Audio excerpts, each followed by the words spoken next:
was a little girl, magicians used to fool me, Mr. Morse, with their high hats and their black capes and their ruby rings. Because I listened to what they said. They talked so fast instead of watching what they did. But I'm a big girl now with a police record, thanks to you, and I know it's not wicked to give and want nothing back. It's perversion. Don't you see what it is? It's not natural. To go to great expense for something you want, that's natural. To reach out to take it, that's human, that's natural. But to get your pleasure from not taking, from cheating yourself deliberately like my brother did today, from not getting, from not taking, don't you see what a black thing that is for a man to do? Force of Evil from 1948 is built on a 5-cent bet, a nickel that barely buys anything yet carries the weight of a whole city's hopes. Writer-director Abraham Polonsky takes that tiny wager and follows how it multiplies, turning the numbers racket into a set of modern commandments written in ledgers and contracts, in a world where giving without expecting anything back is treated as unnatural, even a kind of perversion.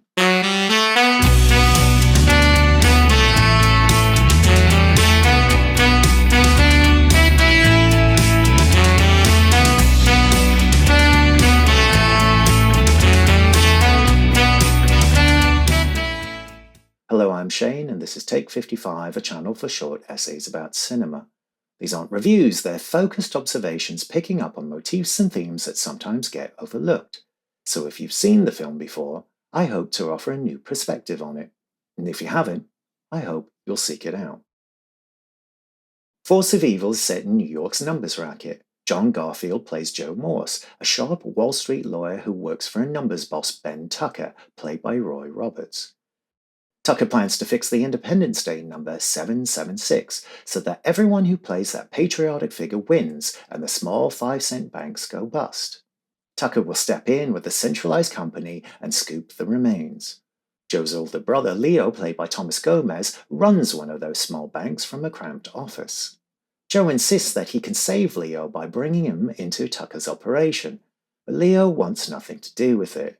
He believes in staying small and dealing face-to-face with the people who place their nickels. Caught between them is Leo's secretary, Doris Lowry, played by Beatrice Pearson, and she sees the good and the damage in both men. Visually, Force of Evil often looks back to silent cinema. The blocking has a formal, almost sculptural quality to it. And there's a sequence where Leo's bank is raided. When the bank's bookkeeper goes down as the police break in, the shot recalls the broken glasses in Sergei Eisenstein's Battleship Potemkin from 1925.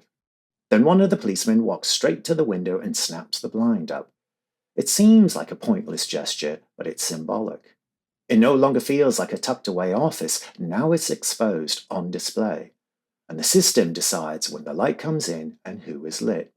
Cecil B. DeMille's 1923 version of the Ten Commandments also comes to mind. That film split itself between an Old Testament prologue and a modern story about two brothers whose lives prove the value of divine law.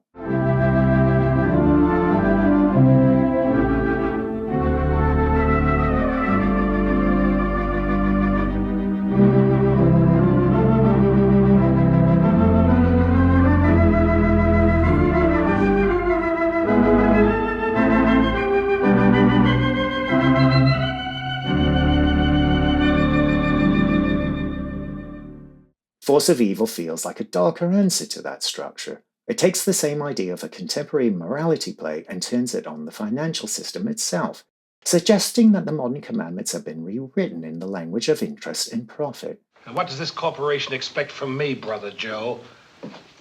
In return for the organization... I have no secrets from Doris. If you want to talk, talk. If not, go.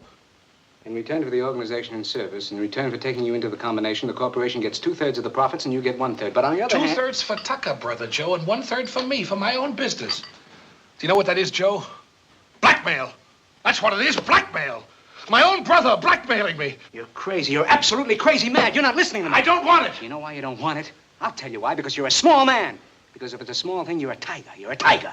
But if it's a big thing, you shout and yell and call me names. Oh, no, $1 million for Leo. Oh, no, it must be the wrong address. It must be somebody next door. The answer is no. You understand your no won't stop the merging of these banks, yours included. Leo, this is your chance, the one I got for you. You take your chance, Joe, and get out of here. I'm an honest man here, not a gangster with that gangster Tucker. The cab scene after Joe gets everyone out on bail encapsulates the film. Joe buys Doris flowers and they sit together in the back of the taxi. The way their fingers dance around the bouquet and Joe pantomimes having a ruby in his hand, it all feels like a love scene from a silent film. Joe listens like a fellow conjurer. His whole job is a form of patter, a stream of contracts and legal phrases that distract from the damage being done.